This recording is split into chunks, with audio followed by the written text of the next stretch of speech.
ஒரு காலத்தில் தேவர்கள் தங்கள் சக்தியை இழந்தார்கள். அவர்கள் மிகவும் பலவீனமாகிவிட்டார்கள். ஒரு முனிவரின் சாபம் காரணமாக அவர்கள் இந்த நிலைக்கு வந்தார்கள். அந்த சந்தர்ப்பத்தை பயன்படுத்தி அசுரர்கள் வலிமையாகி உலகத்தை கைப்பற்ற ஆரம்பித்தார்கள். என்ன செய்யலாம் என்று தெரியாமல் தேவர்கள் கவலையில் மூழ்கினார்கள். இறுதியாக அவர்கள் சென்று விஷ்ணு அவர்களிடம் உதவி கேட்டார்கள். விஷ்ணு சொன்னார், அசுரர்களுடன் சேர்ந்து பார்க்கடலை கடையுங்கள். அதிலிருந்து அமிர்தம் வெளிவரும். அதை குடித்தால் நீங்கள் மீண்டும் சக்தி பெறுவீர்கள். தேவர்கள் இதை ஏற்றுக்கொண்டார்கள்.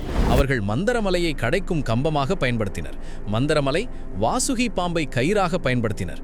வாசுகி தேவர்கள் ஒரு பக்கம், அசுரர்கள் மற்றொரு பக்கம் நின்று இழுத்தார்கள். பார்க்கடல் கடைய ஆரம்பித்தது. முதலில் கொடிய விஷம் வெளிவந்தது. உலகம் ஆபத்தில் சிக்கியது. அப்போது சிவபெருமான் அந்த விஷத்தை குடித்து காப்பாற்றினார். பிறகு பல அரிய பொருட்கள் வந்தன. இறுதியாக அமிர்தம் வெளிவந்தது. அதை பார்த்த அசுரர்கள் அதை பிடித்துக் கொண்டார்கள். அந்த நேரத்தில் விஷ்ணு மோகினியாக மாறினார்.